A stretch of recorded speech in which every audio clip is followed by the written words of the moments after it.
We are back with another Shop My Stash video. This is the series on my channel where we pretty much just go through my entire collection. We put it into a makeup bag, and that is what I'm using for the month. I just had my March makeup bag that we did, and I will post that for you guys in the eye. And this is all in inspiration for the no buy of 2025. So today we're going to be doing my April Shop My Stash.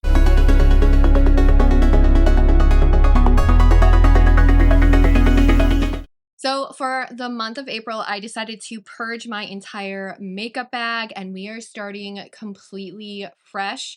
Usually what I do in this series is I go through what I had in my makeup bag, I give you a little bit of unfiltered thoughts and opinions on it, and then I refresh my makeup bag. But if you guys want to see what was in my previous makeup bag, definitely go check out that video. Make sure you're subscribed for more content like this. But this is what we have in the new makeup bag. And I pulled everything out of the old makeup bag, and we are starting fresh with a lot of the products that I tried in March of 2025. So we're talking about like some of the new product that I had in a recent new viral makeup video. So go check that one out as well. Starting with primer, I have two that we were putting into the makeup bag. And if you guys haven't seen some of my other videos, I actually had a little bit of a spoiler alert that I had used up some of the product that was in my makeup bag. That's also why I purged the entire bag and we're putting things back into it. But we're going to do two different primers. They are both from e.l.f. One is the Poreless Putty Liquid Primer, and then the other one is the Power Gripping Primer. One is more of like a silicone base. It blurs, it smooths, and it fills in your fine lines and wrinkles. And then the other one is a gripping, hydrating primer. Now, I did have the Aqua Splash Grip Primer from Catrice, and that is currently in my empties bin. So stay tuned for an empties video because I'm so excited about that. For base, I did have the ABH Impeccable Foundation, and I also had the Revlon Age Defying 3X Foundation. Took those out as well, and we put in these two. One is from the drugstore, one is high-end. I'm kind of going into this with like, we should always have one drugstore, and we should always have one like high-end. I think that's a good option. So we have the Fenty. This one is the Soft Lit Filter. And we also have the Photo Focus Foundation from Wet n Wild. This is a super affordable option. It's a great photographic foundation, and I absolutely love wearing it. And it's a medium buildable coverage foundation, super thick. But I'm excited to dip into this foundation again because I do absolutely love like the Wet n Wild formula. I think that it just creates this really like photo finish filter on my face. And then today I'm actually wearing this one, the Fenty Beauty Soft Lit Filter Foundation, and I just forgot how like beautiful it is and how radiant it is and how it just kind of gives me this like lit from within glow. And honestly, this one photographs really nicely as well. I'm actually going to be doing a video on my channel all about foundations that photograph well because I know we are getting into prom season and we are also getting into wedding season, and like Mother's Day is coming, and you know, mothers love to have pictures done with their kids. So I will be posting a video all about foundations that photograph like really, really well. I did also want to note that I do have a mini of this. It's from Fenty Beauty, and I feel like this is why my makeup is like super glowy today. But this is their Eavesdrop Lit All Over Glow Enhancer in the shade Pink Pearl. And this is just like a luminizer, but I also used it as a primer today, and it really paired nicely with the Fenty Beauty. But this is going in as well, and I feel like this is like a good start for the like spring makeup that is coming because we're getting into April. Hello, April. Now for concealer, I did feature these two in a recent video. They are both like new releases. The Tarte Shape Tape Blur Stick. It has, you know, taken the internet. A lot of people are talking about it, some good, some bad. But I actually have this tape shaped stick in my bag for the month of April, and we're going to be using it as my concealer. I've also used it as a foundation as well. It's almost like a foundation stick, and I really appreciate how creamy it is, how emollient it is. It doesn't accentuate any of my under eyes at all, and I do have more mature skin.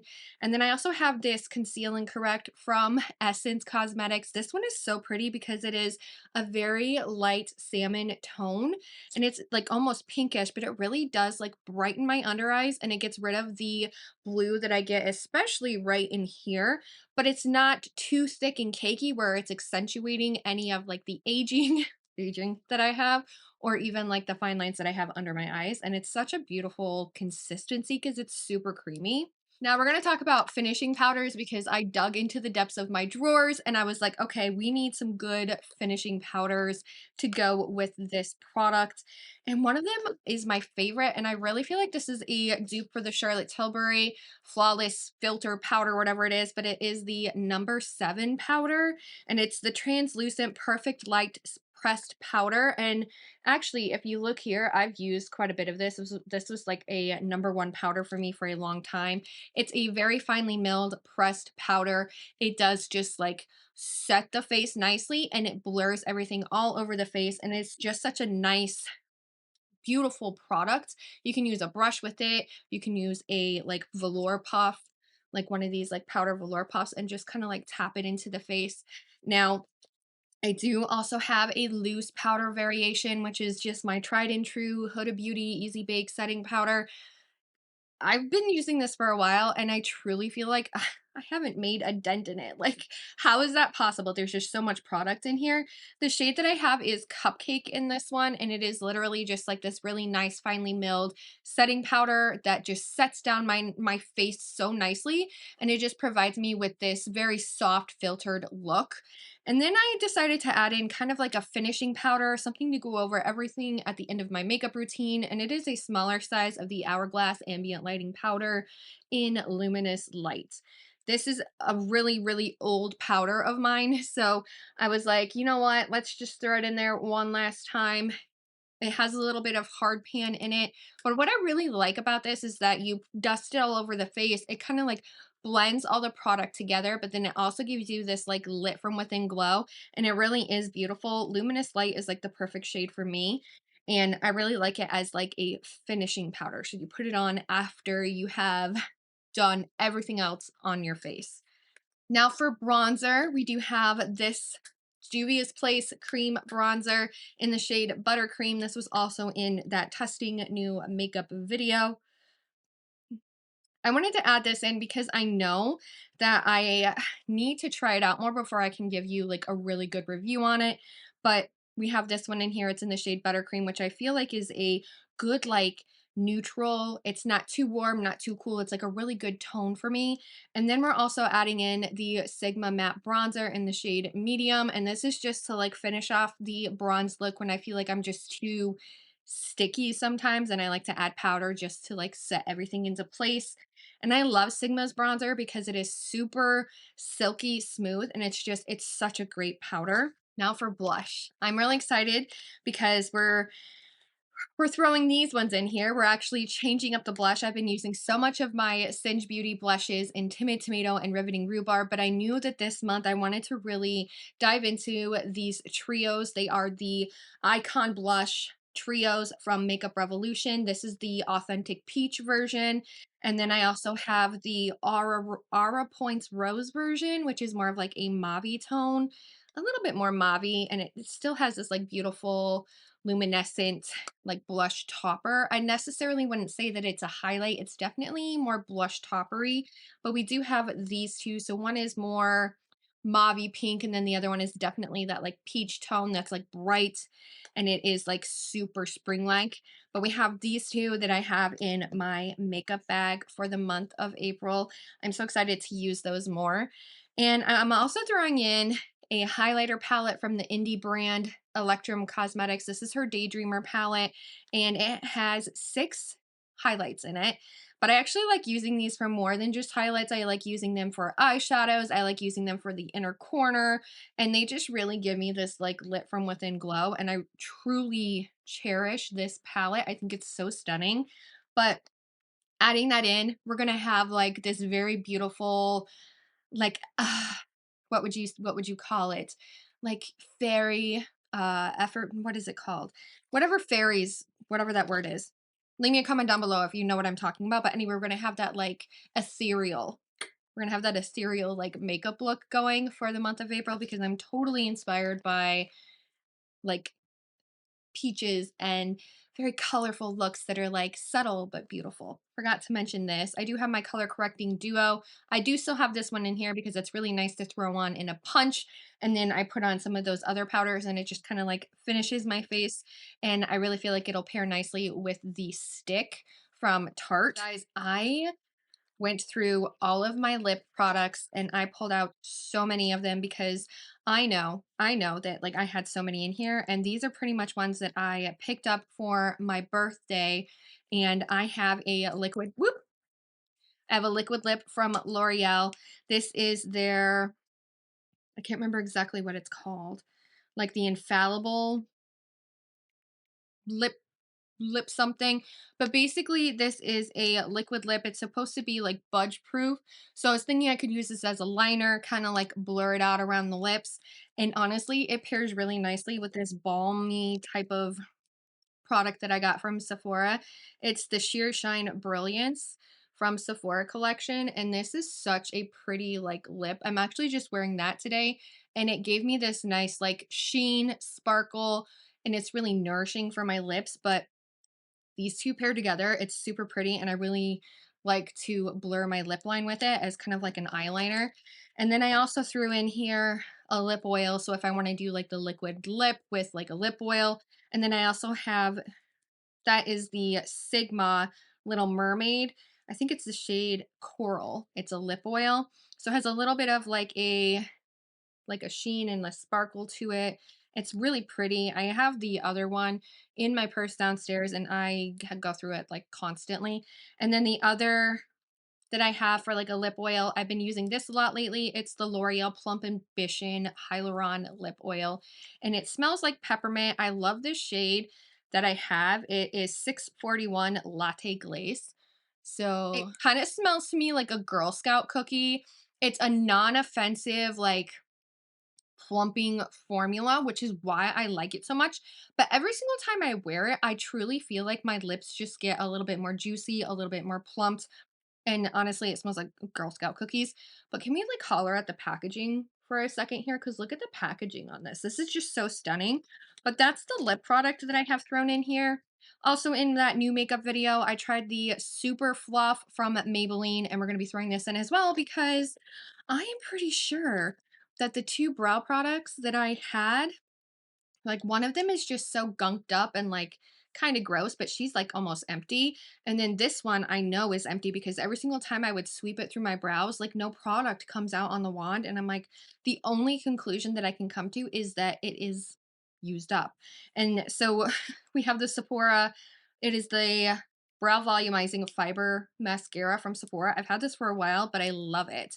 And then this is the Kosas Airbrow, and I think I have a full size one of this one, but I'm pretty sure these are both like done. I also went through my mascara, which was the new L'Oreal Big Deal mascara, and I just replaced it with the Anti-Gravity mascara from Milani. This is one that I have used on my channel 1,000,002 times. It has like an hourglass wand, and it does actually have like this blackest black formula. I did notice something when I switched from the old mascara to this mascara, that this one is a lot more volumizing and it's a lot more lengthening than the other one. The other one provided more of like a subtle natural lash, whereas this one is like boom bomb, like you have lashes. And I actually really have been enjoying this formula quite a bit. Now let's talk about eyeshadow palettes. I have a couple of eyeshadow palettes that I am going to be including in the month of April. And some of these were featured as like new makeup releases, and one of them was actually a BYOP palette, and that was for the Pat McGrath Labs Petal Morphosis palette. So I have that one here, and I did completely build this, so I will link the video for you in the eye. But this is the Petal Morphosis, my BYOP palette. I thought it would be fun to kind of play with it, see what kind of looks I can create with it, and you know, see where it can take me. So this is actually going to be in my everyday makeup bag for April. I called it more of like a grungy spring eyeshadow palette. And then I'm also putting in my bag the Fairy Tale Europe palette from Nomad Cosmetics. I'm actually working on a 3 looks 1 palette video with this, and also like a how to wear colorful shadows that are like fun, but also not like super over the top, kind of like for everyday wear. And I'm working on those videos right now. I know you guys expressed like a lot of interest in those videos, but this one is going to be put in here. And then I just have the Natasha Denona Bloom palette. I have a full video up on my channel of this palette. It's just like this beautiful peach palette. I found that I've dipped into the mattes quite a bit since I tried this palette originally earlier in the month, and I can't get enough of the peach mattes. I think they're just so beautiful. I haven't really been dipping into a lot of the like foilier shades. I actually pair this a lot with the Decadent Desires collection from Divina, which I also received in March and it was just recently released.